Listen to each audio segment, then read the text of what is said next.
Welcome back, fellow newshounds. Here I try to bring you some of the news you may not see on your standard news networks. Today, China, Russia and NATO are all flexing their military muscles, and US conducts another successful anti-missile test.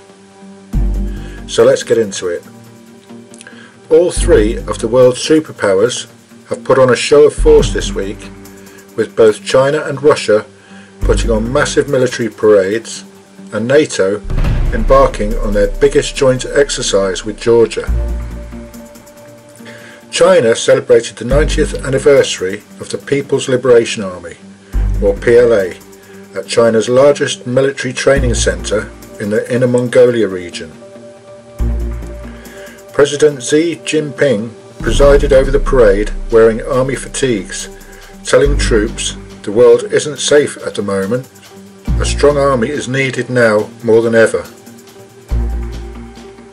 The impressive display of military power included 12,000 troops, 570 combat vehicles and 129 jets, including the Chengdu J-20 stealth jet fighter, as well as their vehicle-mounted ICBM, an all-terrain weapon that is difficult to track because of its mobility and has a reported range of 6,000 miles. President Xi called on the Chinese military to become an elite fighting force to ensure the country's rise into a world power. This comes after China has invested massively in modernising its army, particularly nuclear submarines, stealth aircraft, aircraft carriers and modern destroyers, with the intention of competing with the US. In the last few years there has been a huge anti-corruption purge throughout the Chinese military, with hundreds of thousands of troops and dozens of officers being removed. Current forces are now being told they must show absolute loyalty to the party, always listen to and follow the party's orders, and march wherever the party points. China's build-up and modernisation has become a growing concern lately, particularly after its aggressive approach to disputed areas in the South China Sea and the recent and ongoing Chinese-Indian border dispute. On the very same day that China was showing off its military assets, Russia also held Navy Day parades on an unprecedented scale, showcasing its largest warships, including the flagship aircraft carrier, the Admiral Kuznetsov. Parades were held in several regions across Russia, as well as on its bases abroad in Syria and Crimea. Vladimir Putin oversaw the celebrations in St. Petersburg, where an impressive array of 50 combat vessels and submarines, 40 aircraft and over 5,000 military personnel took part. Apparently 2 Chinese warships were also included in the celebrations, giving credence to the worry that China and Russia are growing closer and creating stronger ties. In a speech, Vladimir Putin stated that much is being done today for the development and renovation of the Navy. New ships are being commissioned and the fleet's combat training and readiness are being perfected. He also announced that 30 new vessels will be added to the Russian fleet this year. All this comes amid heightened tensions between Russia and the West, and things have just this week taken a turn for the worse. The US Congress last week approved sanctions against Russia, and in response on Sunday Vladimir Putin has demanded that American embassy and consulate staff be cut by 755 personnel. This, along with their growing relationship with China, has put an even bigger distance between Moscow and Washington.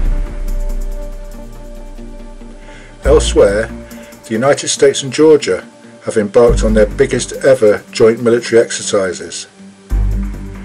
Approximately 2,800 troops from the US, Great Britain, Germany, Turkey, Ukraine, Slovenia, Armenia and of course Georgia are taking part in what has been named Exercise Noble Partner, and is seen by some as a prelude to Georgia's application to join NATO.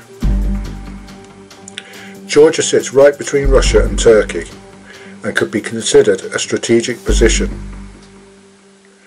Russia of course opposes this and calls the exercise destabilizing. Russia and Georgia fought a war in 2008 over the region of South Ossetia that broke away from the rest of the country and is now garrisoned by Russian troops. According to the US ambassador, the exercises are to help Georgia to grow its capacity to interoperate in international operations. They are scheduled to continue until August the 12th.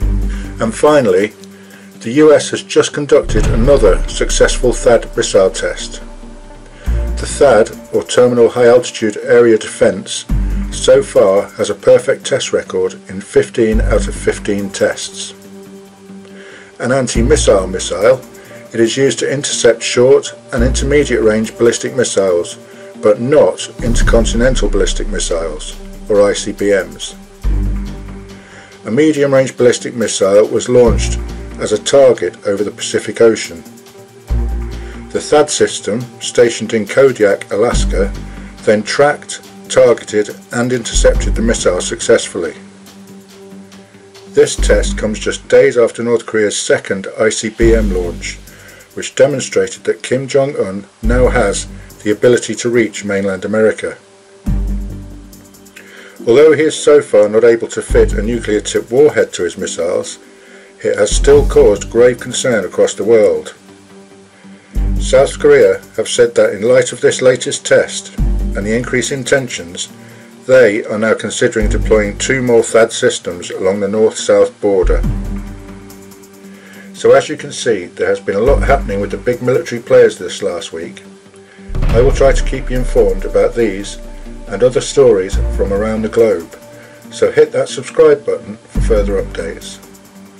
And don't forget, the world is watching, so please be kind to each other. They have in their custody, and they have as their responsibility, the unique task of providing operational support, security, and the execution of a nuclear weapons system. I have positive launch indications Alpha 02 through Alpha 11.